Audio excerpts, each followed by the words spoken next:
Hi hello ನಮಸ್ತೆ ವೀಕ್ಷಕರೇ. ಇಂದು ಧಾರವಾಡ ಜಿಲ್ಲೆ ಧಾರವಾಡ ಲೋಕಸಭಾ ಕ್ಷೇತ್ರದಲ್ಲಿ ನ್ಯೂಸ್ 43 ಇಂಡಿಯಾ ತಂಡ ಕನೆಕ್ಟ್ ಇಂಡಿಯಾ ಮೀಡಿಯಾ ನೆಟ್ವರ್ಕಿಂಗ್ ಗ್ರೂಪ್ನಿಂದ ಅನೇಕ ವಿಷಯಗಳ ಬಗ್ಗೆ ಗ್ರೌಂಡ್ ರಿಪೋರ್ಟಿಂಗ್ ನಡೀತಾ ಇದೆ.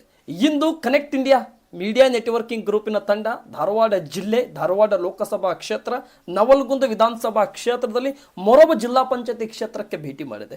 ಮೊರಬ ಜಿಲ್ಲಾ ಪಂಚಾಯತಿ ಕ್ಷೇತ್ರಕ್ಕೆ ಭೇಟಿ ಮಾಡಿರ್ತಕ್ಕಂಥ ವಿಶೇಷತೆ, ಭೇಟಿ ಮಾಡಿರ್ತಕ್ಕಂಥ ಮೂಲ ಅಜೆಂಡಾ, ಕೆಲವೊಂದಿಷ್ಟು ಕಾಂಗ್ರೆಸ್ಸಿನ 5 ಗ್ಯಾರಂಟಿ, ಕಾಂಗ್ರೆಸ್ಸಿನ ಮುಖಂಡರು ಮುಂಬರ್ತಾರಂಥ ತಾಲೂಕು ಪಂಚಾಯತಿ ಜಿಲ್ಲಾ ಪಂಚಾಯತಿ ಚುನಾವಣೆ ವಿಷಯದಲ್ಲಿ ಕನೆಕ್ಟ್ ಇಂಡಿಯಾದಿಂದ ಗ್ರೌಂಡ್ ರಿಪೋರ್ಟಿಂಗ್ ನಡೀತಾ ಇದೆ. ಇಂದು ನಮ್ಮ ಜೊತೆ ತಾಲೂಕಾ ಕಿಸಾನ್ ಘಟಕದ ಉಪಾಧ್ಯಕ್ಷರಾಗಿ, ತಾಲೂಕಾ ಜಿಲ್ಲಾ ಅಲ್ಪಸಂಖ್ಯಾತರ ಘಟಕದ ಜಿಲ್ಲಾ ಉಪಾಧ್ಯಕ್ಷರಾಗಿ, ಜಿಲ್ಲಾ ಅಧ್ಯಕ್ಷರಾಗಿ, ಮೊರಬ ಗ್ರಾಮ ಪಂಚಾಯಿತಿಯ ಸದಸ್ಯರಾಗಿ ಕಾರ್ಯನಿರ್ವಹಿಸಿರ್ತಕ್ಕಂಥ ಮಾನ್ಯ ಶ್ರೀ ಎಂ ಮುಲ್ಲಾ ಅವರು. ಇದಕ್ಕೆ ಹಿಂದಗಡೆ 2016ರಲ್ಲಿ ಪ್ರಬಲವಾಗಿ ತಾಲೂಕು ಪಂಚಾಯತಿ ಜಿಲ್ಲಾ ಪಂಚಾಯತಿಗೆ ಟಿಕೆಟ್ ಕೇಳಿರ್ತಕ್ಕಂಥ ವ್ಯಕ್ತಿ. ನಿರಾಸೆ ಆದರೂ ಕೂಡ ಪಕ್ಷ ಬಿಟ್ಟಿಲ್ಲ, ಪಕ್ಷ ದ್ರೋಹಿ ಚಟುವಟಿಕೆ ಮಾಡಲಿಲ್ಲ, ಪಕ್ಷದ ನಿಷ್ಠಾವಂತ ಕಾರ್ಯಕರ್ತ ಅಂತ ಗುರುತಿಸ್ಕೊಳ್ಳೋದಲ್ಲಿ ಅದರಲ್ಲಿ ಒಬ್ಬರು ಕೂಡ ಇವರೊಬ್ಬರು. ಇಂದು ಮುಂಬರ್ತಾ ಇರುವಂಥ ಜಿಲ್ಲಾ ಪಂಚಾಯತಿ ಚುನಾವಣೆಯಲ್ಲಿ ಪ್ರಬಲವಾಗಿ ಆಕಾಂಕ್ಷಿಸಿರ್ತಕ್ಕಂಥವ್ರು, ಪ್ರಬಲವಾಗಿ ಜಿಲ್ಲಾ ಪಂಚಾಯತಿ ಚುನಾವಣೆಯಲ್ಲಿ ಫೈಟ್ ಮಾಡ್ತಾ ಇರೋರು. ನಾನೊಬ್ಬ ಸಮರ್ಥವಾಗಿದ್ದೇನೆ, ನನಗೊಂದು ಅವಕಾಶ ಮಾಡಿಕೊಡಿ ಅಂತೇಳಿ ಜನರಲ್ಲಿ ಕೇಳ್ತಾ ಇರೋರು, ಮುಖಂಡರಲ್ಲಿ ಮನವಿ ಮಾಡ್ಕೊತಾ ಇರೋದು. ನನ್ನ ಸಮಾಜ ಸೇವೆ ನೋಡಿ, ನನ್ನ ಸೇವೆ ನೋಡಿ, ಪಕ್ಷಕ್ಕೆ ನಾ ಕೊಟ್ಟಿರ್ತಕ್ಕಂಥ ಸಮಯ ನೋಡಿಕೊಂಡು ನನಗೊಂದು ಅವಕಾಶ ಮಾಡಿಕೊಡಿ ಅಂತ ಜನರಲ್ಲಿ ಕಳಕಳಿಯಾಗಿ ವಿನಂತಿಸಿಕೊಳ್ತಾ ಇರುವಂಥ ಎಂ ಮುಲ್ಲಾ ಅವರು ಇದ್ದಾರೆ. ಬನ್ನಿ ವೀಕ್ಷಕರೇ, ಜಾಸ್ತಿ ಸಮಯ ತಗೋದಂತೆ ನೇರವಾಗಿ ಸಂದರ್ಶನಕ್ಕೆ ಹೋಗೋಣ. ನಮಸ್ಕಾರ ಸರ್. ಸರ್ ನಮಸ್ಕಾರ. ಚೆನ್ನಾಗಿದ್ದೀರಾ? ಚೆನ್ನಾಗಿದೆ ಸರ್. ಸರ್, ತಾವು ರಾಜಕಾರಣಕ್ಕೆ ಬರೋಕ್ಕಿಂತ ಮುಂಚೆ 2009-10 ಇಸ್ವಿಯಲ್ಲಿ ತಾವು ಗ್ರಾಮ ಪಂಚಾಯತಿ ಸದಸ್ಯರಾಗೋಕ್ಕಿಂತ ಮುಂಚೆ, ಅಲ್ಪಸಂಖ್ಯಾತರ ಘಟಕದ ತಾಲೂಕು ಜಿಲ್ಲಾ ಉಪಾಧ್ಯಕ್ಷರಾಗೋಕ್ಕಿಂತ ಮುಂಚೆ, ಜಿಲ್ಲಾ ಅಧ್ಯಕ್ಷರಾಗೋಕ್ಕಿಂತ ಮುಂಚೆ, ತಾಲೂಕಾ ಕಿಸಾನ್ ಘಟಕದ ಉಪಾಧ್ಯಕ್ಷರಾಗೋಕ್ಕಿಂತ ಮುಂಚೆ ನಿಮ್ಮ ಜೀವನ ನೀವು ಎಲ್ಲಿಗಿದ್ರಿ? ರಾಜಕಾರಣನೇ ಯಾಕೆ ನೀವು ತೊಗೊಂಡ್ರಿ? ಒಕ್ಕಲ್ತನ ಬಿಟ್ಟು ರಾಜಕಾರಣಕ್ಕೆ ಬಂದ್ರೆ, ಒಕ್ಕಲ್ತನ ಇಟ್ಕೊಂಡೆ ರಾಜಕಾರಣದಲ್ಲಿದ್ದೀರಾ? ಏನಾಗ್ತದೆ ಅಂತಂದ್ರೆ, ನಮ್ಗೆ ರಾಜಕಾರಣ ಇಂಟ್ರೆಸ್ಟ್ ಇದ್ದಿದ್ದಿಲ್ಲ ಸ್ಟಾರ್ಟಿಂಗ್. ಊರಿನ ಜನ ಏನು ಮಾಡಿದರು, ಇಲ್ಲ ನಮ್ಮ ಮುಲ್ಲಾ ಅವರು ಪಂಚಾಯತಿಗೆ ಈ ಸಲ ನಿಲ್ಸೋನು, ಪಂಚಾಯತ್ ಚಲೋ ಅದಾರ ಅಂತ ಹೇಳಿದ್ರು. ನಾ ಬಲ್ಲೆ ಅಂತಂದೆ. ನಮಗೆ ಬ್ಯಾಡ್ರಿ, ನಮ್ಗೆ ಒಕ್ಕಲ್ತನದ ಸಮಸ್ಯೆ ಆಕೈತಿ, ನಮಗೆ ಮಾಡಕ್ಕೆ ನಿಗೋದಿಲ್ಲ, ಬ್ಯಾಡ ಅಂತಂದೆ. ಅಂದರೂ ಕೂಡ ಊರ ಜನ, ವಾರ್ಡಿನ ಜನ ಕೂಡಿ ನಮಗೆ ಪಂಚಾಯತಿ ಕೊಡಿಸಿದ್ರು. ಪಂಚಾಯತಿ ಚುನಾವಣೆದಾಗ ನಾವು ಜೇಬೇರಿ ಬಾರಿಸಿದ್ವಿ. ಆಮೇಲೆ ಏನು ಮಾಡಿದರು, ನಮ್ಮ ಚಟುವಟಿಕೆ ನೋಡಿ ಊರಾನ ಏನು ಅಭಿವೃದ್ಧಿ ಯಾವುದೋ ಒಂದು ಯಾರೋ ನಮ್ಮ ಹತ್ರ ಬಂದರೂ ನಾವು ಕೆಲಸ ಮಾಡಿ ಕೊಡಾಕತ್ತೀವಿ. ಆ ಉದ್ದೇಶಕ್ಕೆ ಪಕ್ಷದ ಕಾಂಗ್ರೆಸ್ ಪಾರ್ಟಿಯವರು ನಮ್ಮನ್ನು ಸಂಪರ್ಕ ಮಾಡಿದ್ರು.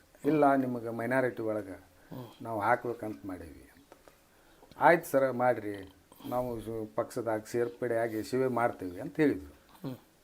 ಸರಿ, ಅಲ್ಲಿಂದ ನಿಮ್ದು ಚಾಲು ಆಗಿರ್ತದೆ? ಅಲ್ಲಿಂದ ನಮ್ಮದು ಚಾಲು ಆಯ್ತು ಜರ್ನಿ ಇಷ್ಟ. ಹೌದು ಸರ್. ಸರಿ, ಅಲ್ಲಿಂದ ತಾವು ಕಿಸಾನ್ ಘಟಕದ ಉಪಾಧ್ಯಕ್ಷರಾದ್ರಿ. ಫಸ್ಟ್ ಕಿಸಾನ್ ಘಟಕದ ಉಪಾಧ್ಯಕ್ಷರಾದ್ರಿ, ನಂತರ ಜಿಲ್ಲಾ ಅಲ್ಪಸಂಖ್ಯಾತರ ಉಪಾಧ್ಯಕ್ಷರಾದ್ರಿ, ಜಿಲ್ಲಾ ಅಧ್ಯಕ್ಷರಾದ್ರಿ. ಹೌದು ಸರ್. ಈ 2 ಘಟಕದಲ್ಲಿ ಅಧ್ಯಕ್ಷರು ಉಪಾಧ್ಯಕ್ಷರಾದಂಥ ಸಂದರ್ಭದಲ್ಲಿ ತಾವು ಮಾಡಿರ್ತಕ್ಕಂಥ ಕಾರ್ಯಕ್ರಮಗಳನ್ನು ಗ್ರಾಮ ಪಂಚಾಯತಿಯಲ್ಲಿ ಸದಸ್ಯರಾಗಿ ಒಂದೇ ವಾರ್ಡಿಗೆ ಸೀಮಿತರಾಗಿದ್ದಾರೆ ಅಥವಾ ಮೊರಬ ಪಟ್ಟಣಕ್ಕೆ ತಾವು ಸೀಮಿತರಾಗಿದ್ದಾರೆ? ಮೊರಬ ಪಟ್ಟಣಕ್ಕೆ ಸೀಮಿತ ಆದಿವಿ. ಯಾಕೆ ಆದಿವ್ರಿ ಅಂತಂದ್ರೆ, ಪ್ರತಿಯೊಂದು ಮೊರಬದವರು ಏನು ಮಾಡ್ತಿದ್ರು, ನಮ್ಮನ್ನು ಸಂಪರ್ಕ ಮಾಡ್ತಿದ್ರು. ನಾವು ಯಾವುದೋ ಒಂದು ಊರಲ್ಲಿ ಒಂದು ಜಾತ್ರೆ ಇರ್ಬೋದು, ಏನೋ ಒಂದು ಜಯಂತಿ ಇರ್ಬೋದು, ಒಂದು ಅಂಬೇಡ್ಕರ್ ಜಯಂತಿ ಇರ್ಬೋದು, ಗಾಂಧಿ ಜಯಂತಿ, ನಾವು ಪ್ರತಿ ಇದಕ್ಕೂ ಬೂತಿಗೆ ಹೋಗಿದ್ವಿ. ನಾವು ಹೋಗಿ ಅವ್ರನ್ನ ಸಂಪರ್ಕ ಮಾಡ್ತಿದ್ವಿ. ನಮಗೆ ಹಿಂಗ್ರಿ ಅಂತ ಹೇಳ್ತಿದ್ರು. ಅದನ್ನು ಸ್ಪಂದನ ಮಾಡ್ತಿದ್ವಿ. ಸ್ಪಂದನ ಮಾಡಿದ ಕೂಡಲೇ ಅವ್ರು ಏನು ಮಾಡಕತ್ತರು, ಚಲೋ ಅದಾರ ಅನ್ನೋದು ಒಂದು ನಮಗೆ ಕಡೆ ಇದನ್ನು ಮಾಡಕತ್ರು. ಆಮೇಲೆ ಮುಂದೆ ನಾವು ಗ್ರಾಮ ಪಂಚಾಯತಿ ಇದ್ದುಕೊಂಡನ ಉರ್ದು ಶಾಲೆ SDMC ಅಧ್ಯಕ್ಷರು ಮಾಡಿದ್ರು. ಉರ್ದು ಶಾಲೆ SDMC ಅಧ್ಯಕ್ಷ ಮಾಡಿದ ಕೂಡಲೇ ಏನು ಮಾಡಿದ್ವಿ, ಉರ್ದು ಶಾಲೆಗೆ ಬಿಲ್ಡಿಂಗ್ ಇದ್ದಿದ್ದಿಲ್ಲ. ಮತ್ತು ನಮ್ಮ ಏನು ಮಾಡಿದ್ವಿ, ನಮ್ಮ ತನ್ವೀರ್ ಶೇಟ್ ಅವ್ರ ಕಡೆ ಹೋಗಿ ಸುಮಾರು ಹಿಂಗ್ರಿ ನಮ್ಮ ಉರ್ದು ಶಾಲೆಗೆ ಬಿಲ್ಡಿಂಗ್ ಇಲ್ಲ, ಸ್ವಲ್ಪ ಬಿಲ್ಡಿಂಗ್ ಕೊಡ್ರಿ ಅಂತ. ಅವ್ರಿಗೆ ತನ್ವೀರ್ ಶೇಟ್ ಅಂದರೆ ಮೈಸೂರು ಅಲ್ಲಿ ಅವರು ಇದು ಶಿಕ್ಷಣ ಮಂತ್ರಿ, ಶಿಕ್ಷಣ ಸಚಿವರು ಇದ್ರು. ಅವ್ರ ಕಡೆ ಹೋಗಿ ಇಲ್ಲಿ ರಿಕ್ವೆಸ್ಟ್ ಮಾಡ್ಕೊಂಡಾಗ ಮತ್ತೇನು ಹೇಳಿದರು, ನಮ್ಮ ಪಂಚಾಯತಿ ಲೆಟರ್ ಹಚ್ಚಿ ನಾನು ಅವ್ರ ಕಡೆ ಹೋಗಿ ಕೇಳಿದೆ. ಆಯ್ತಪ್ಪ ಕೊಡ್ತೇನೆ ಅಂತಂದರು. ಆ ಪ್ರಕಾರ ಅವ್ರು ಏನು ಮಾಡಿದರು, ನಮ್ಮ ಶಿಕ್ಷಣ ಇದ್ರ ಒಳಗೆ 4 ರೂಮ್ ಕೊಟ್ಟರು ಸರ್. ಅವರು 4 ರೂಮ್ ಅಂತಂದ್ರೆ 29 ಲಕ್ಷ ರೂಪಾಯಿ ನಮ್ಗೆ ನೇರವಾಗಿ ಬಂತು. ಅದನ್ನೇನು ಮಾಡಿದೆ, 4 ರೂಮ್ ಇದ್ದು ಅವ್ನು 4 ರೂಮ್ ಡಿಮಾಲ್ಷನ್ ಮಾಡಿಸಿ, ಅವಧಿ ಮುಗ್ದಿದ್ದು ರೀ ಸರ್. ಅವ್ನು ಡಿಮಾಲ್ಷನ್ ಮಾಡಿಸಿ 4 ರೂಮು ನಾನು ಉರ್ದು ಶಾಲೆಗೆ ಹಾಕಿದೆ. ಹಾಕಿ ಅದನ್ನು ಇದನ್ನು ಮಾಡಿದ್ವಿ. ಮುಂದೆ ಅದನ್ನು 7th ಮಟ್ಟ ಆಯ್ತು. ಮುಂದೆ 10th ಮಾಡ್ಬೇಕಂತೇಳಿ ಅವ್ರ ಕಡೆ ಮತ್ತೊಮ್ಮೆ ಹೋದೆ.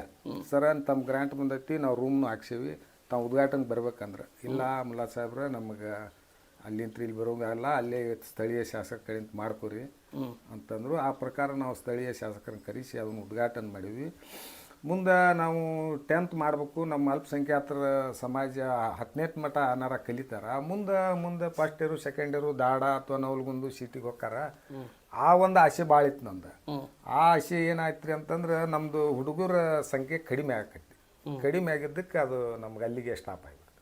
ಸರಿ, ಈ ತಾಲೂಕ್ ಪಂಚಾಯತಿ ಜಿಲ್ಲಾ ಪಂಚಾಯತಿಗಿಂತ ಚುನಾವಣೆಗೆ ಮುಂಚೆ ತಾವು ಅಲ್ಪಸಂಖ್ಯಾತರು ಮತ್ತು ಕಿಸಾನ್ ಘಟಕದಲ್ಲಿ ಏನೇನು ಕೆಲಸಗಳನ್ನು ತಾವು ಮಾಡಿದ್ರಿ ಅವಾಗಿನ ಸಂದರ್ಭದಲ್ಲಿ? ಅಲ್ಪಸಂಖ್ಯಾತರ ಕಿಸಾನ್ ಘಟಕದಿದ್ದಾಗ ನಮ್ದು ಕಿಸಾನ್ ಘಟಕ ಬರ್ತೈತೆ ರೀ. ಅದು ರೈತರ ಸಂಪರ್ಕ ಬರ್ತೈತೆ ರೀ. ರೈತರ ಸಂಪರ್ಕದಾಗ ನಾವು ಅನೇಕ ರೈತ ಮೋರ್ಚಾ ಅಂತೇಳಿ ಏನು ಮಾಡಿರ್ತೀರಿ ನಮಗೆ. ಆ ರೈತ ಮೋರ್ಚಾದೊಳಗೆ ಪಂಚಾಯತಿಗೆ ಒಂದೊಂದು ಇದನ್ನು ಮಾಡ್ಬೇಕು ನೀವು ಅಂತಂದ್ರು. ಪಂಚಾಯತಿಗೆ ಒಬ್ಬೊಬ್ಬರು ಮೆಂಬರ್, ಒಂದು ಪಂಚಾಯತಿಗೆ ಒಬ್ಬರು ಮೆಂಬರ್ ಮಾಡ್ಬೇಕಂತಂದ್ರೆ ಆ ಪ್ರಕಾರ ನಾವು ನಮ್ಮ ಮರಬ ಜಿಲ್ಲಾ ಪಂಚಾಯತಿ ಒಳಗೆ ನಾವು ಎಲ್ಲರೂ ಪಂಚಾಯತಿಗೆ ಒಬ್ಬೊಬ್ಬರನ್ನಂತ ಕಮಿಟಿಯಾಗಿ ಹಾಕಿ, ಆ ಕಮಿಟಿ ಅವ್ರನ್ನ ನೀವೇನು ಮಾಡಬೇಕು ಏನಿಲ್ಲ, ನಮ್ಮ ಏನು ತಾಲೂಕು ಅಧ್ಯಕ್ಷರು ಏನು ಹೇಳ್ಕೊಟ್ಟಿದ್ರು ಆ ಪ್ರಕಾರ ನಾವು ಅವ್ರಿಗೆ ಸಲಹೆ ಕೊಟ್ಟು ಒಂದು ಪಾರ್ಟಿಗೆ ಒಳ್ಳೇದಾಗಲಿ ಅನ್ನೋದಕ್ಕೆ ಒಂದು ಸೇವೆ ಮಾಡಿದ್ವಿ. ಸರಿ, ಓಕೆ. ಆ ಕಾಂಗ್ರೆಸ್ ಪಕ್ಷದಲ್ಲಿ ಇದ್ದಂಥ ಸಂದರ್ಭದಲ್ಲಿ, ಈಗ ಪಕ್ಷದಲ್ಲಿದ್ದಾಗ ಆ ಹುದ್ದೆ ಕೊಟ್ಟಂಥ ಸಂದರ್ಭ ಮಾಡಿ KPCC ಸಂಘಟನಾ ಕಾರ್ಯದರ್ಶಿಯಾಗಿರೋ ತಾವು ಕೆಲಸ ಮಾಡಿದ್ರಿ. ಹೌದು. ಆ ಕೆಲಸ ಮಾಡಿರ್ತಕ್ಕಂಥ ಸಂದರ್ಭದಲ್ಲಿ ಅವಾಗ ಯಾವ ರೀತಿ ಹುದ್ದೆಗಳಲ್ಲಿ ತಾವು ಕೆಲಸ ಮಾಡಿದ್ರಿ, ಯಾವ ರೀತಿ ನಿರ್ವಹಿಸಿದ್ರಿ ನೀವು KPCCಯಲ್ಲಿ? ಅದು ಅನೇಕ ನಾನು ಸಂಚಾಲಕರಾಗಿ KPCC ಜಾಯಿಂಟ್ ಕನ್ವೀನರ್ ಆಗಿದ್ನಲ್ಲ ಸರ್. ಆವಾಗ ಲೋಕಸಭಾ ಚುನಾವಣೆ ಬಂತು. ಲೋಕಸಭಾ ಚುನಾವಣೆ ಬಂದಾಗ ಅನೇಕ ನಾನು ಲೋಕಸಭಾ ಕ್ಷೇತ್ರದಾಗ ನಮ್ಮ 19ರಲ್ಲಿ ಅನೇಕ ಈಗೇನು ಎಲ್ಲ ನಮ್ಮ ಲೋಕಸಭಾ ಕ್ಷೇತ್ರದಾಗ ಅಡ್ಡಾಡಿ ನಾನು ಕಾಂಗ್ರೆಸ್ಸಿಗೆ ಮತ ಹಾಕೋ ಪ್ರಯತ್ನ ಮಾಡಿದ್ದೆ. ಹೆಚ್ಚಿಗೆ ನಮ್ಮ ಅಲ್ಪಸಂಖ್ಯಾತರಿಗೆ ಒತ್ತು ಕೊಟ್ಟೆ. ಆಮೇಲೆ ಈ ಹಿಂದುಳಿದವ್ರಿಗೂ ದೀನದಲಿತರಿಗೆ ಎಲ್ಲರಿಗೂ ಕಾಂಗ್ರೆಸ್ ಪಕ್ಷಕ್ಕೆ ಓಟ್ ಹಾಕುವಂಥ ಸೇವೆ ಮಾಡಿದ್ದೀನಿ ಸರ್. ಸರಿ, 16-17ರಲ್ಲಿ ತಾಲೂಕ್ ಪಂಚಾಯತ್ ಜಿಲ್ಲಾ ಪಂಚಾಯತ್ ಚುನಾವಣೆ ಇತ್ತು. ಅವಾಗ ನಿಮಗೆ ಟಿಕೆಟ್ ನೀವು ಪ್ರಬಲವಾಗಿ ಫೈಟ್ ಮಾಡಿದ್ರಿ. ಯಾಕೆ ಆ ಒಂದು ಅವಕಾಶ ಸಿಗಲಿಲ್ಲ ನಿಮಗೆ? ನಾನು ತಾಲೂಕು ಪಂಚಾಯತಿಗೆ ಮೊದಲು ಕೇಳೀನಿ ರೀ, KPCCಗೆ DD ಕಟ್ಟಿದೆ, ಕೊಡ್ತೇವೆ ಅಂತಂದರು. ಆಮೇಲೆ ಮಿಸ್ ಮಾಡಿದರು ಮತ್ತು ನಾವು ಪಾರ್ಟಿ ಕೆಲಸ ಮಾಡಿದೆ. ಆಮೇಲೆ ನೆಕ್ಸ್ಟ್ ಮತ್ತೆ ನನಗೆ ಜಿಲ್ಲಾ ಪಂಚಾಯತಿ ಬಂತು. ಆವಾಗೂ ಕೂಡ ನಾನು ಜಿಲ್ಲಾ ಪಂಚಾಯತ್ ಟಿಕೆಟ್ ಕೊಡ್ರಿ ಸರ, ನಾನು ಭಾಳ ದುಡ್ದೇನೆ ಅಂತೇಳಿನಿ. ತಾಲೂಕು ಅಧ್ಯಕ್ಷರು, ಜಿಲ್ಲಾ ಅಧ್ಯಕ್ಷರು, ಸ್ಥಳೀಯ MLA ಅವರಿಗೆ ಗಮನಕ್ಕೆ ತೊಗೊಂಬಂದೆ. ಇಲ್ಲ ಕೊಡ್ತೇವೆ ಅಂತಂದರು. ಆವಾಗೂ ನನಗೆ ಮಿಸ್ ಆಗ್ತದೆ. ಆವಾಗೂ ನಾನು DD ಕಟ್ಟೇನಿ, ಅದು KPCCಗೆ. ಆಮೇಲೆ ಆದರೂ ಕೂಡ ಪಂಚಾಯತಿಗೆ ಎಷ್ಟು DD ಇತ್ತು, ಜಿಲ್ಲಾ ಪಂಚಾಯತಿಗೆ ಎಷ್ಟು? ತಾಲೂಕ್ ಪಂಚಾಯತಿಗೆ 5,000 ಇತ್ತು ರೀ, ಜಿಲ್ಲಾ ಪಂಚಾಯತಿಗೆ 10,000 ಇತ್ತು DD ಕಟ್ಟಿ ನಾನು ಮತ್ತು ಅವಕ್ಕೆ ನಮ್ಮ ಪಾರ್ಟಿಯವ್ರು ಏನು ಹೇಳ್ತಾರೆ ಅದನ್ನು ಆ ಕೆಲಸ ನಾನು ಮಾಡಿದೆ. ಮುಂದೆ ಅವರು ಟಿಕೆಟ್ ಕೊಡಲಿಲ್ಲ, ಮತ್ತು ನಮಗೆ ಬೇಕಾದವ್ರಿಗೆ ಟಿಕೆಟ್ ಕೊಟ್ರ ಆಯ್ತರಿಪ್ಪ ಅಂತೇಳಿ ನಾನು ಮತ್ತು ಕಾಂಗ್ರೆಸ್ ಪಕ್ಷ ಗೆಲ್ಲಿಸುವಂಥ ಪ್ರಯತ್ನ ಮಾಡಿದೆ. ಓಕೆ, ಈಗ ಪ್ರಬಲವಾಗಿ ತಾವು ಟಿಕೆಟ್ ಕೇಳ್ತಾ ಇದ್ದೀರಂತೇಳಿ ಕ್ಷೇತ್ರದಲ್ಲಿ ಒಂದು ಹೆಸರು ಬರ್ತಾ ಇದೆ. MA ಮುಲ್ಲಾ ಅವರಿಗೆ ಮೈನಾರಿಟಿಯಿಂದ ಒಂದು ಅವಕಾಶ ಮಾಡಿ ಕೊಡಬೇಕಂತೇಳಿ ಪ್ರಬಲವಾಗಿ ಬರ್ತಾ ಇದೆ. ನಿಮಗೆ ಯಾಕೆ ಕೊಡಬೇಕು ಜಿಲ್ಲಾ ಪಂಚಾಯತಿಗೆ? ಇದು ಸತ್ಯನ ಸುಳ್ಳ ನಿಮ್ಮ ಹೆಸರು ಬರ್ತಾ ಇರೋದು? ಸರ, ನಾನು ಪಕ್ಷದ ನಿಷ್ಠಾವಂತ ಕಾಂಗ್ರೆಸ್ ಕಾರ್ಯಕರ್ತನಾಗೇನೆ. ಯಾವುದೋ ಸಮಾಜದವ್ರಿಗೂ ಟಿಕೆಟ್ ಕೊಟ್ರೆ, ಒಂದು MLA ಇರ್ಬೋದು, MP ಇರ್ಬೋದು, MLC ಇರ್ಬೋದು, ಆಮೇಲೆ ತಾಲೂಕಾ ಪಂಚಾಯತಿ, ಜಿಲ್ಲಾ ಪಂಚಾಯತಿ, ಗ್ರಾಮ ಪಂಚಾಯತಿ, ಯಾವುದೋ ಜಾತಿಯವ್ರು ಕೊಟ್ಟರು ಕೂಡ ನಾನು ಒಂದು ಪಾರ್ಟಿ ಹಿಡಿದು ಕೆಲಸ ಮಾಡೀನಿ. ಆ ಪಾರ್ಟಿ ಅವರು ನನಗೆ ಗುರುತಿಸಿ ಕೊಟ್ರೆ ಚಲೋ ಆಕೈತಿ. ನಮ್ಮ ಹೈಕಮಾಂಡ್ ಏನು ನಿರ್ಧಾರ ಮಾಡ್ತಾರೆ ಅಂದರೆ ನೀವು ಪ್ರಬಲವಾಗಿ ಆಕಾಂಕ್ಷಿ ಇರೋದು ಸತ್ಯ. ಆಕಾಂಕ್ಷಿ ಅದೇನ್ರಿ, ಆದ್ರೆ ನಮ್ಮ ಹೈಕಮಾಂಡ್ ಹೈಕಮಾಂಡ್ ಯಾವ ನಿರ್ಧಾರ ಅಂತಾರೆ ಅದಕ್ಕೆ ಬದ್ಧನಾಗಿದ್ದೇನೆ. ಆದ್ರೆ ಮರೊಬ್ಬ ಜಿಲ್ಲಾ ಪಂಚಾಯತಿ ಕ್ಷೇತ್ರದಿಂದ ನನಗೆ ಟಿಕೆಟ್ ಸಿಗಬೇಕು ಅನ್ನೋದು ಒಂದು ಆಸೆ ಮತ್ತು ಆಕಾಂಕ್ಷಿ ಮಾತ್ರ ಅದೇನು ಸರ್, ಆಕಾಂಕ್ಷಿ ಅದೇನಿ. ಆದ್ರೆ ನಾವು ದುಡ್ದಿದ್ದಕ್ಕೆ ನಮಗೆ ಪಕ್ಷ ಪಗಾರ ಕೊಡ್ಲಿ ಅಂತ ಕೇಳಾಕತ್ತೀವಿ ಅಷ್ಟೇ. ಓಕೆ, ಈ ಕಾಂಗ್ರೆಸ್ಸಿನ 5 ಗ್ಯಾರಂಟಿ ಕ್ಷೇತ್ರದಲ್ಲಿ ಯಾವ ರೀತಿ ಹೋರಾಡ್ತಾ ಇದೆ, ಜನರ ಮನಸ್ಸಿನಲ್ಲಿ ಯಾವ ರೀತಿ ಗೆದ್ದಿದೆ, ಮುಂಬರ್ತಾ ಇರೋಂಥ ತಾಲೂಕ್ ಪಂಚಾಯತಿ ಜಿಲ್ಲಾ ಪಂಚಾಯತಿ ಚುನಾವಣೆಯಲ್ಲಿ ಗ್ಯಾರಂಟಿ ಎಷ್ಟು ಯಶಸ್ಸು ಆಗಬಹುದು, ಸ್ಥಳೀಯ ಶಾಸಕರಾದಂಥ ಕೋನ್ ರೆಡ್ಡಿಯವರು ಯಾವ ರೀತಿ ಕೆಲಸ ಮಾಡ್ತಾ ಇದ್ದಾರೆ, ಪರಾಜಿತ ಲೋಕಸಭಾ ಅಭ್ಯರ್ಥಿವಾಗಿರ್ತಕ್ಕಂಥ ನೇರವಾಗಿ ಟಕ್ಕರ್ ಕೊಟ್ಟಿರ್ತಕ್ಕಂಥ 90,000 ನೇರವಾಗಿ ಫೈಟ್ ಕೊಟ್ಟಿರ್ತಕ್ಕಂಥ ವಿನೋದ್ ಅಸೂಟಿ ಅವರು. ಇವ್ರಿಗೆ ಎರಡೂ ಜೋಡಿಗೆತ್ತು, ಲೋಕಸಭಾ ಜೋಡಿಗೆತ್ತು, ವಿಧಾನಸಭೆಯ ಜೋಡೆತ್ತು, ತಾಲೂಕು ಪಂಚಾಯತಿ, ಜಿಲ್ಲಾ ಪಂಚಾಯತಿಯಲ್ಲಿ ಕಾಂಗ್ರೆಸ್ ಗ್ಯಾರಂಟಿ ಜೊತೆಯಲ್ಲಿ ನಿಮ್ಮ ಟಿಕೆಟಿನ ಆಸೆಯನ್ನು ಯಾವ ರೀತಿ ಸಕ್ಸಸ್ ಆಗ್ಬೋದು? ಏನಿಲ್ಲ, ನಮ್ಮ NH ಕೋನರೆಡ್ಡಿ ಸಾಹೇಬರು ಸುಮಾರು ಚಕ್ಕಡಿ ರಸ್ತೆ, ಭಾಳ ಅಂದ್ರೆ ಭಾಳ ಚಕ್ಕಡಿ ರಸ್ತೆ ಮಾಡ್ಯಾರ. ಯಾವ ಒಂದು ದನ ಕರ ಹೋದಂಥ ಅಲ್ಲಿ ಈಗ ಟ್ಯಾಕ್ಟ್ರು ಕಾರ್ ಗಾಡಿ ಅಡ್ಡಾಡಕತ್ತವ್ರಿ. ನಮ್ಮ ಶಾಸಕರು ಭಾಳ ಒಳ್ಳೆಯ ಕೆಲಸ ಮಾಡಕತ್ತಾರೆ.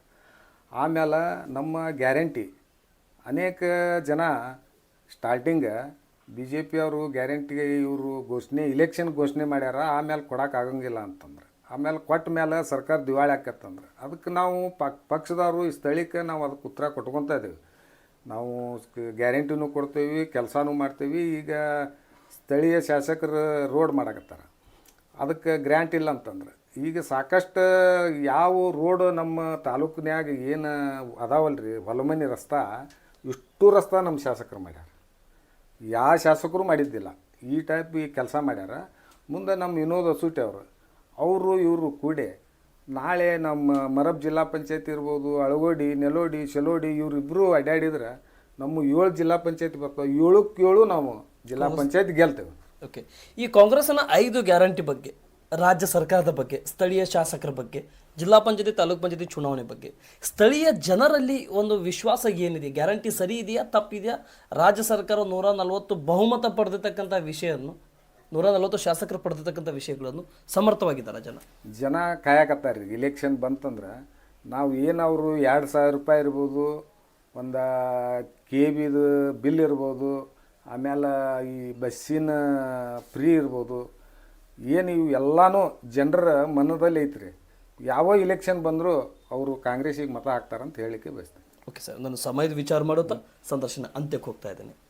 MM ಮುಲ್ಲಾ ಅವರಿಗೆ ಟಿಕೆಟ್ ಜಿಲ್ಲಾ ಪಂಚಾಯತಿಂದ ಯಾಕೆ ಕೊಡಬೇಕು? ನಾನು ಪಕ್ಷದ ಸೇವೆ ಮಾಡೇನಿ ರೀ. 20-25 ವರ್ಷಲಿಂತ್ರ ನಾನು ಯಾವುದೂ ಪಾರ್ಟಿಗೆ ಹೋಗಿಲ್ಲ ಸರ್. ಮತ್ತೊಂದು ಪಾರ್ಟಿ ನೋಡಿಲ್ಲ. ನಮ್ಮ ಪಾರ್ಟಿ ಒಳಗೆ ಒಂದು SC ಮಂದಿಗೆ ಕೊಟ್ಟರು ಕಾಂಗ್ರೆಸ್ ಮಾಡೇನಿ, ಸಾಮಾನ್ಯ ಜನರಿಗೆ ಕೊಟ್ಟರು ಕಾಂಗ್ರೆಸ್ ಮಾಡೇನಿ, ಇವತ್ತು ಲಿಂಗಾಯತರು ಕೊಟ್ಟರು ಕಾಂಗ್ರೆಸ್ ಮಾಡೇನಿ, ಹಾಲು ಮತದವ್ರು ಕೊಟ್ಟರು ಕಾಂಗ್ರೆಸ್ ಮಾಡೇನಿ, ಇನ್ನೊಂದು ಜಾತಿಯವ್ರಿಗೆ ಕೊಟ್ಟರು ಕಾಂಗ್ರೆಸ್ ಮಾಡೇನಿ. ಆ ವಿಶ್ವಾಸ ನಮ್ಮ ಪಾರ್ಟಿಯವರು, ನಮ್ಮ ಹೈಕಮಾಂಡ್ ಅವರು ನನ್ನ ಗಮನಿಸ್ತಾರಂತ ಹೇಳಿ ನಾನು ಭಾವಿಸಿದ್ದೆ. ಓಕೆ, ನನ್ನ ಕೊನೆ ಪ್ರಶ್ನೆ, ಒಂದು ವೇಳೆ ಹಿಂದಿನ ಬಾರಿಯಲ್ಲಿ ಆದಂಥ ರೀತಿಯಿಂದ ಈ ಬಾರಿನೂ ಕೂಡ ಆದರೆ ಸರ್ಕಾರ ಇದೆ, ಒಂದು ಉನ್ನತವಾದಂಥ ಸ್ಥಾನವನ್ನು ನಾಮಿನೇಟ್ ಕೊಡ್ತೀವಿ, ಈ ಬಾರಿನೂ ಕೂಡ ಜಿಲ್ಲಾ ಪಂಚಾಯತಿಯಿಂದ ಹಿಂದೆ ಸರಿಬೇಕು ಅಂತ ಒಂದು ಎಲ್ಲ ಸರ್ವೇದಲ್ಲಿ ನಿನ್ನ ಹೆಸರು ಬಂದರೂ ಕೂಡ, ವೈಯಕ್ತಿಕ ಸರ್ವೇದಲ್ಲಿ ಹೆಸರು ಬಂದರೂ ಕೂಡ, ಅಥವಾ ಪಕ್ಷ ಯಾವುದೋ ಸರ್ವೇದಲ್ಲಿ ನಿನ್ನ ಹೆಸರು ಬಂದರೂ ಕೂಡ, ಇದೊಂದು ಬಾರಿ ನೀನು ಹಿಂದೆ ಸರಿಬೇಕು, ನಿನಗೊಂದು ನಾಮಿನೇಟ್ ಮಾಡ್ತೀವಿ ಅಂತ ವಿಶ್ವಾಸ ಕೊಟ್ಟರೆ ಆವಾಗ ನಿಮ್ಮ ನಿರ್ಣಯ ಏನಾಗ್ಬೋದು? ಸರ್, ನನ್ನ ಪ್ರಯತ್ನ ನಾ ಏನೈತಿಲ್ಲ ಎಲ್ಲರೂ ಹೈಕಮಾಂಡ್ ಗಮನಕ್ಕೆ ತೊಗೊಂಬರ್ತೇನೆ. ನನ್ನ ಪ್ರಯತ್ನ ನಾ ಮಾಡ್ತೇನೆ.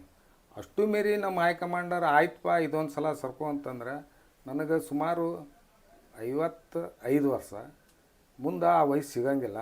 ಇದೇ ಸಲ ನನಗೆ ಮಾಡಿದ್ರೆ ಒಳ್ಳೇದಾಕತ್ತಂತೇಳಿ ತಮ್ಮ ಮುಖಾಂತರ ನಮ್ಮ ಪಾರ್ಟಿಯವ್ರಿಗೆ ಮನವಿ ಮಾಡ್ಕೊಡ್ತೀನಿ. Thank you sir. ಕೊನೆಯದಾಗಿ ಮೊರಬ ಜಿಲ್ಲಾ ಪಂಚಾಯತಿ ಕ್ಷೇತ್ರದ ಪ್ರತಿಯೊಂದು ಮತದಾರರಿಗೆ, ನವಲಗುಂದ ವಿಧಾನಸಭಾ ಕ್ಷೇತ್ರದ ಶಾಸಕರಿಗೆ, ಪಕ್ಕದಲ್ಲಿ ಇದ್ದಿರ್ತಕ್ಕಂಥ ಧಾರವಾಡ ಗ್ರಾಮೀಣ ವಿಧಾನಸಭಾ ಕ್ಷೇತ್ರ ಶಾಸಕರಾಗಿರ್ತಕ್ಕಂಥ ವಿನಯ್ ಕುಲಕರ್ಣಿ ಅವರಿಗೆ, ಜಿಲ್ಲಾ ಉಸ್ತುವಾರಿಯಾಗಿರ್ತಕ್ಕಂಥ ಸಂತೋಷ್ ಲಾಡ್ ಅವರಿಗೆ, ಮುಂಬರ್ತಾದಂಥ ಜಿಲ್ಲಾ ಪಂಚಾಯತಿ, ತಾಲೂಕು ಪಂಚಾಯತಿ ಚುನಾವಣೆ ವಿಷಯದಲ್ಲಿ ಪ್ರಬಲವಾಗಿ ಕಾಂಗ್ರೆಸ್ನ ಒಬ್ಬ ಸೇವಕ ನಾನು, ಪ್ರಬಲವಾಗಿ ನಾನು ಆಕಾಂಕ್ಷಿದ್ದೇನೆ ಅನ್ನುವಂಥ ವಿಷಯಗಳ ಬಗ್ಗೆ ಮನವಿ ಮಾಡಿಕೊಳ್ಳೋದ, ಒಂದು ಮೆಸೇಜ್ ಕೊಡೋದ, ಆ ಮೆಸೇಜ್ ಏನು ಕೊಡ್ಲಿಕ್ಕೆ ಇಷ್ಟಪಡ್ತೀರಾ ಸರ್? ಸರ್, ನಾವು ಅಲ್ಪಸಂಖ್ಯಾತರ ನಮ್ಮ ತಾಲೂಕಿನಾಗ 30-40 ಸಾವಿರ ಮತದಾನ ಅದಾವೆ. ಇಲ್ಲಿ ಮಟನೂ ನವಲಗುಂದ ತಾಲೂಕಿನಾಗ ಜಿಲ್ಲಾ ಪಂಚಾಯತ್ ಟಿಕೆಟ್ ಕೊಟ್ಟಿಲ್ಲ. ಆ ಸಲುವಾಗಿ ನಾವು ಅನೇಕ ಬಾರಿ ಟಿಕೆಟನ್ನು ಕೇಳೀವಿ. ಇದನ್ನು ಯಾವುದೋ ಶಾಸಕರು ನಮ್ಮ ಪಾರ್ಟಿಯಾಗ ಅದಾರ, ಅವ್ರ ಗಮನಕ್ಕೂ ತೊಗೊಂಬಂದೇವಿ, ಜಿಲ್ಲಾ ಅಧ್ಯಕ್ಷರ ಗಮನಕ್ಕೆ ತಂದೇವಿ, ಸಚಿವರ ಗಮನಕ್ಕೂ ತಂದೇವಿ. ಧಾರವಾಡ ಜಿಲ್ಲೆಯಲ್ಲಿ ಅಲ್ಪಸಂಖ್ಯಾತರಿಗೆ ಒಂದು ಟಿಕೆಟ್ ಕೊಟ್ಟಿಲ್ಲ ಇಲ್ಲಿವರೆಗೂ. ಒಬ್ಬರು ಜಿಲ್ಲಾ ಪಂಚಾಯತಿ ಸದಸ್ಯರಾಗಿಲ್ಲ. ನಾವು ಆಯ್ತು, ನಮ್ಮ ಪಾರ್ಟಿ ಲೀಡರ್ ಆಯ್ತು, ನಮ್ಮ ಪಾರ್ಟಿ ಹೈಕಮಾಂಡ್ ಆಯ್ತು, BJP ಕೋಮವಾದಿ ಅಂತ ಹೇಳ್ತೇವೆ ನಾವು. ಕೋಮವಾದಿ ಅವರ ಕಲಘಟಗಿ ಕ್ಷೇತ್ರದಾಗ ಚಿಕ್ಕನಗೌಡ ಶಾಸಕರಿದ್ದಾಗ ಅಲ್ಲಿ ಮಮತಾಜ್ ನದಾಫ್ ಅಂತೇಳಿ ಜಿಲ್ಲಾ ಪಂಚಾಯತ್ ಸದಸ್ಯರು ಮಾಡಿ ಜಿಲ್ಲಾ ಪಂಚಾಯತ್ ಉಪಾಧ್ಯಕ್ಷ ಮಾಡಿದರು. ಆ ಕಾರಣ ಇವರು ಕಾಂಗ್ರೆಸ್ ಪಕ್ಷದವರು, ನಮ್ಮ ಹೈಕಮಾಂಡ್ನವರು, ನಾವು ಯಾರೋ ಯಾರೋ ಟಿಕೆಟ್ ತಂದರು 80, 90, 100% ನಾವು ಮುಸಲ್ಮಾನರು ಕಾಂಗ್ರೆಸ್ ಪಕ್ಷಕ್ಕೆ ಮತದಾನ ಮಾಡ್ತೀವಿ. ನಮಗೆ ಇಲ್ಲಿವರೆಗೂ ಜಿಲ್ಲಾ ಪಂಚಾಯತ್ ಸದಸ್ಯರನ್ನು ಮಾಡಿಲ್ಲ, ಜಿಲ್ಲಾ ಪಂಚಾಯತ್ ಅಧ್ಯಕ್ಷರನ್ನು ಮಾಡಿಲ್ಲ. ಧಾರವಾಡ ಜಿಲ್ಲೆಯಲ್ಲಿ ಯಾವಾಗ ನಜೀರ್ ಸಾಹೇಬ್ರು ಏನು ಜಿಲ್ಲಾ ಪರಿಷತ್ ತಾಲೂಕ್ ಪಂಚಾಯತ್ ಏನು ಹೊಡೆದ್ರಲ್ಲ, ಅಲ್ಲಿಂದ ಇಲ್ಲಿವರೆಗೂ ಜಿಲ್ಲಾ ಪಂಚಾಯತ್ ಮೆಂಬರ್ ಆಗಿಲ್ಲ. ನಮ್ಮ ಮತದಾನ ತಗೋತಾರ, ನಮಗೆ ಟಿಕೆಟ್ ಕೊಡುವಾಗ ಹಿಂದೇಟ್ ಹಾಕ್ತಾರೆ. ತಮ್ಮ ಇಲೆಕ್ಷನ್ ಬಂದಾಗ ನಮ್ಮನ್ನು ಮುಂದಿಡ್ತಾರೆ. ನಾವು ಏನಾಗ್ಬಿಟ್ಟೇವಿ, ಒಗ್ಗರಣೆ ಹಾಕುವಾಗ ಕರಿಬೇವು ಏನು ಸ್ಟಾರ್ಟಿಂಗ್ ಕರಿಬೇವು ಹಾಕೋದು, ಆಮೇಲೆ ಅದನ್ನು ತೆಗೆದೋಗಿ ತಿನ್ನೋ ಪರಿಸ್ಥಿತಿ ನಮ್ಮ ಅಲ್ಪಸಂಖ್ಯಾತರದಾಗೈತಿ. ನಮಗೆ ಇಲ್ಲಿ ಮಟನೂ ನಾವು ಗಮನಿಸಿದ್ದಿಲ್ಲ. ಈ ಸಲ ಗಮನಿಸೀವಿ. ನಾನು 4 ಟಿಕೆಟ್ ಕೇಳೀನಿ ಸರ್ ಧಾರವಾಡ ಜಿಲ್ಲಾದಾಗ. ಒಂದು ನವಲಗುಂದ ತಾಲೂಕು ಮರವ, ಧಾರವಾಡ ತಾಲೂಕಿನಾಗ ಒಂದು ಅಸೆಂಬ್ಲಿಗೆ 1 ಟಿಕೆಟ್ ಕೊಡ್ರಿ ಅಂತ ಕೇಳೀನಿ ನಾನು. ನವಲಗುಂದ ತಾಲೂಕಿಗೆ ಒಂದು, ಧಾರವಾಡ ಗ್ರಾಮೀಣ, ಕಲಘಟಗಿ, ಕುಂದಗೋಳ 4 ಟಿಕೆಟ್ ನಮಗೆ ಪ್ರತಿ ಅಸೆಂಬ್ಲಿ ಒಂದು ಕ್ಷೇತ್ರಕ್ಕೆ 1 ಅಲ್ಪಸಂಖ್ಯಾತರ ಟಿಕೆಟ್ ಕೊಡಲೇಬೇಕಂತೇಳಿ ನಾನು ಎಲ್ಲ ಡಿ ಕೆ ಶಿವಕುಮಾರ್ ಆಗ್ಬೋದು ಪಕ್ಷದ ಮುಖಂಡರಿಗೆ ನಾನು ಎಲ್ಲರಿಗೂ ನಾನು ಮನವಿ ಮಾಡ್ಕೊಂಡೇನಿ. ನಾನು ಮನವಿನೂ ಕೊಟ್ಟೇನೆ ಅವ್ರಿಗೆ. ಅದಕ್ಕೆ ಆ ವಿಶ್ವಾಸದ ಮೇಲೆ ನನಗೆ ಕೊಡ್ಬೋದು ಅನ್ನೋದು ಒಂದು ವಿಶ್ವಾಸ ಐತೆ ಸರ್. ಆಮೇಲೆ ಮುಂದೆ ಏನು ಮಾಡ್ತಾರೆ ನೋಡೋಣ sir. Okay, thank you sir. ನಮಸ್ತೆ. ಇಷ್ಟೊತ್ತಿನವರೆಗೆ ಎಂ ಮುಲ್ಲಾ ಅವರೇ ನ್ಯೂಸ್ ಆಫ್ 43 ಇಂಡಿಯಾದ ಕ್ಷೇತ್ರದ ಅನೇಕ ವಿಷಯಗಳನ್ನು, ತಾಲೂಕ್ ಪಂಚಾಯತಿ, ಜಿಲ್ಲಾ ಪಂಚಾಯತಿ ವಿಷಯದಲ್ಲಿ ನಡೀತಾರಂಥ ಗ್ರೌಂಡ್ ರಿಪೋರ್ಟಿಂಗ್ ಸಂದರ್ಶನದಲ್ಲಿ ಭಾಗಿಯಾದ್ರಿ. ಸಂಕ್ಷಿಪ್ತವಾಗಿ ಸಂದರ್ಶನದಲ್ಲಿ ಇಡೀ ಇತಿಹಾಸವನ್ನು ಬಿಚ್ಚಿಟ್ರಿ. ನಿಮ್ಮ ಮನದಾದ ಮಾತುಗಳನ್ನು ನ್ಯೂಸ್ ಆಫ್ 43 ಇಂಡಿಯಾ ಮುಖಾಂತರ ಅನೇಕ ವಿಷಯಗಳನ್ನು ತಿಳಿಸುವ ಮುಖಾಂತರ ಪಕ್ಷದ ಮುಖಂಡರಿಗೆ, ಪಕ್ಷದ ಶಾಸಕರಿಗೆ, ಪಕ್ಷದ ಹಿರಿಯರಿಗೆ, ಜಿಲ್ಲೆಯ ಮುಖಂಡರಿಗೆ, ಜಿಲ್ಲೆಯ ಶಾಸಕರುಗಳಿಗೆ, ಸಚಿವರುಗಳಿಗೆ ಒಂದು ಸಂದೇಶ ನೀಡುವಂಥ ಸಂದರ್ಭದಲ್ಲಿ ನ್ಯೂಸ್ ಆಫ್ 43 ಇಂಡಿಯಾ ಮುಖಾಂತರ ಇಷ್ಟೊತ್ತವರೆಗೆ ಮಾತನಾಡಿದ್ದಕ್ಕೆ, ನಮ್ಮನ್ನು ಬರಮಾಡಿಕೊಂಡು ನಿಮ್ಮ ಮನೆಯವರಿಗೆ ಒಂದು ಅವಕಾಶ ಮಾಡಿಕೊಟ್ಟಿದ್ದಕ್ಕೆ ತುಂಬ ಧನ್ಯವಾದ. ನಮಸ್ತೆ. ಜೈ ಹಿಂದ್ ಸರ್.